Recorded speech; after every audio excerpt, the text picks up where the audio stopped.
नमस्कार दोस्तों, जीएसटी यानी गुड्स एंड सर्विस टैक्स यानी माल और सेवा पर लगने वाला एक टैक्स है। चाहे रिटेलर हो या होलसेलर या हो कोई मैन्युफैक्चरर या कोई बड़ा बिजनेसमैन, सभी को जीएसटी नंबर लेने की आवश्यकता पड़ती है। कई बार टर्नओवर की लिमिट 40 लाख 20 लाख क्रॉस होने पर जीएसटी नंबर लेना पड़ता है, तो कई बार कुछ जरूरी कंडीशंस को पूरी करने के लिए भी हमें जीएसटी नंबर लेना जरूरी हो जाता है। जैसे कि कई बार हमें बिना जीएसटी के माल नहीं मिल पाता, या हमारा करंट अकाउंट ओपन नहीं हो पाता, या आरसीएम और इंटर स्टेट सप्लाई के चक्कर में भी हमें जीएसटी नंबर लेना जरूरी हो जाता है। मगर दोस्तों, जीएसटी नंबर दीवार पर टांगने वाला कोई सर्टिफिकेट नहीं है। यदि हम जीएसटी नंबर ले लेते हैं तो उसे मेंटेन करना भी बहुत जरूरी होता है। आज हम उन्हीं जरूरी पॉइंट्स के बारे में जानेंगे कि जीएसटी नंबर लेने के बाद हमें किन किन बातों का ध्यान रखना होता है, ताकि हम जीएसटी डिपार्टमेंट के नोटिस से बच सकें और हमें कोई भी हैवी पेनल्टी और इंटरेस्ट ना पे करना पड़े। जीएसटी डिपार्टमेंट बहुत ही स्ट्रिक्ट है, तो हमें इन बातों का जरूर ध्यान रखना चाहिए कि जीएसटी नंबर लेने के बाद हमें क्या क्या करना है। तो नमस्कार दोस्तों, मेरा नाम है एडवोकेट सौरदीप सिंह और मैं आज आपको बताऊंगा कि जीएसटी नंबर लेने के बाद आपको किन किन बातों का ध्यान रखना है।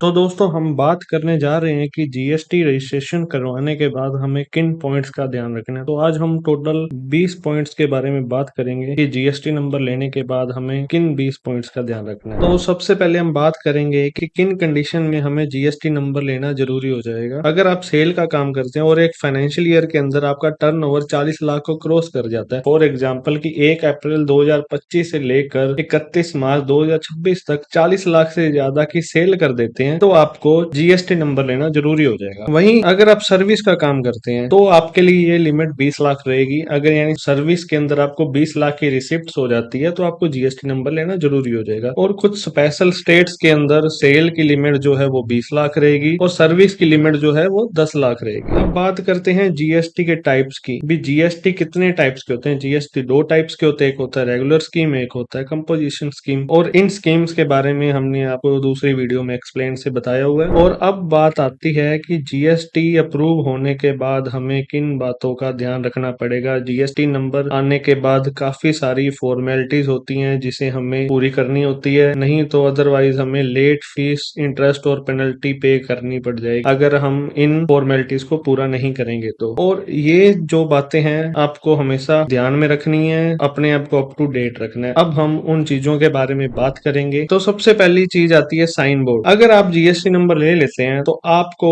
अपने प्रेमाइस पर, यानी कि जो एड्रेस आपने जीएसटी सर्टिफिकेट में दिखाया है, अपने जीएसटी रजिस्ट्रेशन में शो किया है, उस एड्रेस पर आपको एक साइन बोर्ड लगाना जरूरी होना चाहिए, जिसके अंदर आपकी फर्म का नाम लिखा होना चाहिए, आपका जीएसटी नंबर, आपकी कॉन्टैक्ट डिटेल और एड्रेस प्रॉपर, कोई फ्लोर है, वार्ड नंबर है, प्रॉपर डिटेल आपको मेंशन करनी जरूरी है। नहीं तो आपको काफी प्रॉब्लम आ सकती है। अगर जीएसटी इंस्पेक्टर आते हैं, इंस्पेक्शन करते हैं, वहां पर कोई भी साइन बोर्ड नहीं देखते हैं तो जीएसटी भी कैंसिल कर सकते हैं, नहीं तो पेनल्टी भी लगा सकते हैं। उसके बाद दूसरी चीज आती है जीएसटी सर्टिफिकेट। आपका रजिस्ट्रेशन हो जाता है तो उसके बाद आप अपने जीएसटी सर्टिफिकेट डाउनलोड कर सकते हैं। तो उस जीएसटी सर्टिफिकेट को आपने फ्रेम करवाना है। फर्स्ट पेज को आपको फर्स्ट पेज को फ्रेम करवाना है और आपने शॉप, ऑफिस, गोडाउन, जो भी एड्रेस दिया हुआ है जीएसटी सर्टिफिकेट पे, उस एड्रेस के अंदर आपको ये सर्टिफिकेट फ्रेम करवा के टांगना है। और कोई भी अदर प्लेस आपने एडिशनल प्लेस ऑफ बिजनेस भी ऐड किया हुआ है, वहां भी आपको जीएसटी का सर्टिफिकेट है वो टांगना है। उसके बाद बात करेंगे हम करंट अकाउंट के बारे में। आपने जीएसटी नंबर अप्लाई किया, जीएसटी नंबर आया, सर्टिफिकेट मिला, उसके बाद आप बिजनेस स्टार्ट करेंगे। आपका जो भी ट्रांजेक्शन होगा वो आपको करंट अकाउंट के अंदर ऐड करना है, यानी जो भी ट्रांजेक्शन होंगे वो करंट अकाउंट के थ्रू ही करेंगे। तो आप सबसे पहले अपना करंट अकाउंट खुलवाइए। कोई भी कैश ट्रांजेक्शन, बिजनेस से रिलेटेड कोई भी ट्रांजेक्शन है, चाहे वो कैश है, चेक है, यूपीआई है, आरटीजीएस है, नेफ्ट है, उसको आप करंट अकाउंट में करेंगे। आपका जो सेविंग अकाउंट है उसे आप बिल्कुल भी यूज नहीं करेंगे। आपका जो करंट अकाउंट होगा वो फर्म के नाम पर ओपन होगा, उसमें जो भी ट्रांजेक्शन करेंगे आपको जीएसटी के अंदर शो करनी जरूरी है। और फिर आपको एक बिल बुक या सेल बुक हम बोलते हैं वो प्रिंट करवानी पड़ेगी, जिसके अंदर आप ऊपर टैक्स इनवॉइस,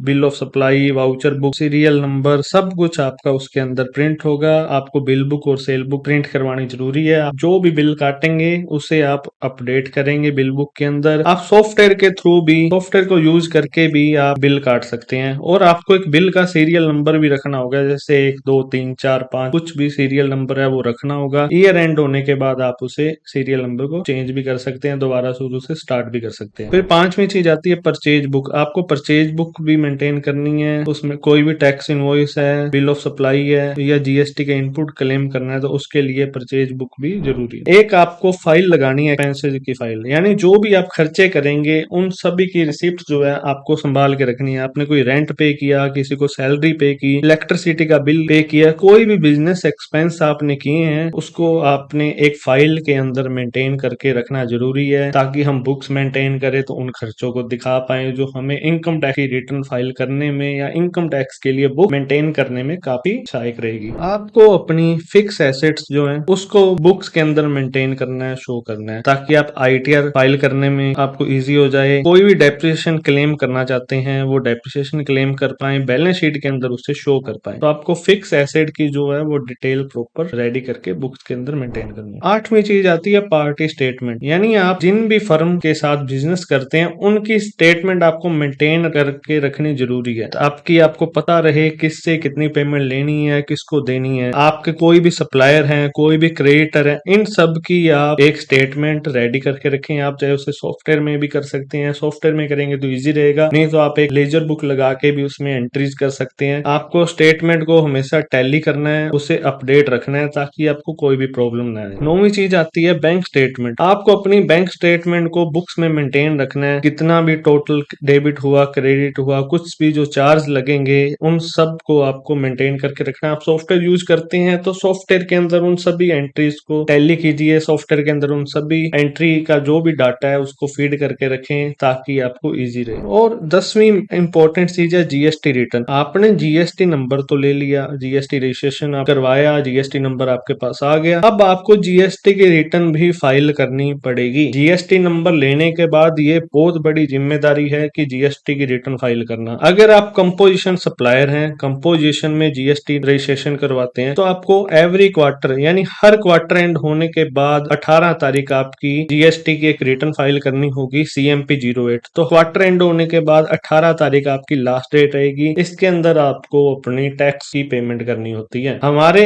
एक साल के अंदर टोटल 4 क्वार्टर होते हैं। पहला क्वार्टर होता है अप्रैल से जून, दूसरा क्वार्टर होता है जुलाई से सितंबर, थर्ड क्वार्टर होता है अक्टूबर से दिसंबर, फोर्थ क्वार्टर होता है जनवरी से मार्च। तो जैसे अब जनवरी से मार्च का क्वार्टर खत्म होगा तो उस क्वार्टर की CMP 08 फाइल करने की जो तारीख होगी वो 18 अप्रैल होगी, ठीक है। और ईयर एंड होने के बाद हमें एक GSTR 4 की रिटर्न फाइल करनी होती है, जो एक एनुअल रिटर्न होती है। इसकी जो तारीख होती है 30 जून होती है। जैसे कि अब फाइनेंशियल ईयर 25-26 खत्म होगा तो उसके लिए GSTR 4 फाइल करने की लास्ट डेट जो है वो 30 जून रहेगी। पहले ये तारीख 30 अप्रैल होती थी, लास्ट ईयर इसे बढ़ा के 30 जून कर दिया गया। अगर आप रेगुलर के अंदर जीएसटी रजिस्ट्रेशन करवाते हैं और मंथली स्कीम ऑप्ट की है, जैसा कि हमने पहले वीडियो में बताया था कि जीएसटी रेगुलर के अंदर 2 स्कीम्स होती है, एक क्वार्टरली और एक मंथली। अगर आप मंथली स्कीम चूज करते हैं या मंथली स्कीम के अंडर आप आते हैं तो एवरी मंथ यानी हर मंथ खत्म होने के बाद आपकी 11 तारीख है वो GSTR 1 की लास्ट डेट रहेगी। GSTR 1 में आप जानती हैं कि आपकी सेल की प्रॉपर डिटेल जाती है कि आपने किस पार्टी को माल बेचा, पार्टी का बिल नंबर, डेट, सेशन की कोड की डिटेल जाती है। और एवरी मंथ आपको 20 तारीख को GSTR 3B फाइल करनी होती है।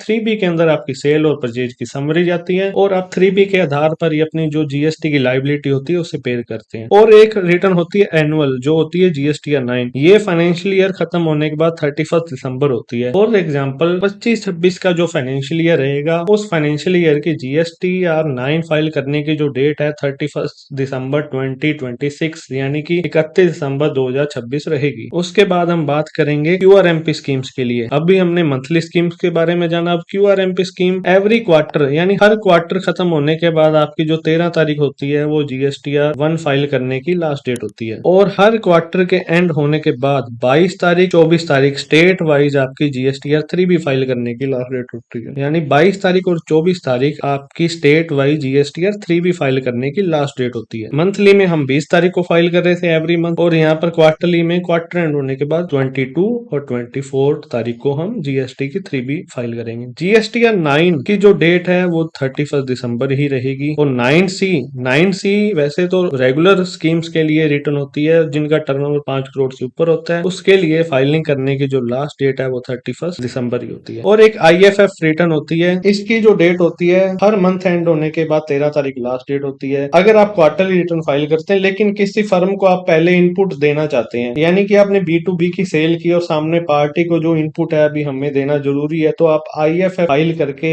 जिसकी तारीख हर मंथ एंड होने के बाद 13 तारीख होती है, उसको फाइल करके आप सामने पार्टी को GST का इनपुट दे सकते हैं। अब बात करेंगे लेट फीस। अगर आप GST की रिटर्न लेट फाइल करते हैं तो आपको कितनी लेट फीस पे करनी होगी। अगर आपकी नील रिटर्न है, यानी कोई भी टैक्सेबल वैल्यू नहीं है या टैक्स की लाइबिलिटी जीरो है या कुछ भी आपने काम नहीं किया है, तो आपको 20 रुपीज पर डे के हिसाब से लेट फीस पे करनी होगी। अगर आपने कोई भी मंथ में काम किया है तो आपको 50 रुपए पर डे के हिसाब से लेट फीस पे करनी होगी। उसके अलावा हम अदर चीजों की बात करेंगे कि ईवे बिल। आपको ईवे बिल भी काटना जरूरी हो जाएगा अगर आप 50,000 से ज्यादा का माल सेल करते हैं या 10 किलोमीटर से दूर किसी फर्म को माल सेल करते हैं, तो ईवे बिल काटना जरूरी है। उसके बाद बात करेंगे ई इनवॉइस। अगर आपका 2017 के बाद किसी भी ईयर में अगर आपका टर्नओवर 5 करोड़ से ऊपर रहता है तो आपको ई इनवॉइस काटना जरूरी है। ई इनवॉइस B2B की बिलिंग पर ही काटा जाता है। डेबिट नोट, आपको डेबिट नोट काटना भी जरूरी होता है, क्रेडिट नोट भी काटना जरूरी होता है। कोई भी आपके पास माल रिटर्न आता है या आप किसी को माल रिटर्न करते हो तो डेबिट नोट, क्रेडिट नोट आपको काटने जरूरी होते हैं। 15 नंबर पॉइंट है हमारा 2A 2B 3B reconciliation. 2A और 2B के अंदर हमारा परचेज का डेटा शो होता है। भी हमने जिन जिन पार्टियों से माल परचेज किया है उन्होंने हमारे नाम पर बिलिंग करनी होती है। वो GSTR 1 के अंदर बिलिंग करते हैं तो हमारी GSTR 2A और 2B के अंदर डाटा शो होता है। तो 2A 2B और 3B की रिकंसिलेशन करनी जरूरी है कि पोर्टल पर हमारा कितना इनपुट शो हो रहा है और हमने इनपुट कितना लिया है और कितनी अमाउंट हमारी इनपुट लेने वाली बनती थी, तो उसका रिकंसिलेशन करना बहुत जरूरी होता है। आपको मंथली और क्वार्टरली 2B का रिकंसिलेशन करना बहुत जरूरी है। आप अपना इनपुट चेक करते रहिए कि किन फर्म्स ने आपकी बिलिंग जो है वो पोर्टल पर शो करी है, क्योंकि 2B के आधार पर ही आप अपना इनपुट 3B के अंदर क्लेम कर सकते हैं। तो हमेशा अपनी 2B को जरूर चेक कीजिए। चेक एंड रिप्लाई नोटिस, आप GSTR पोर्टल पर लॉगिन करते हैं तो वहां पर व्यू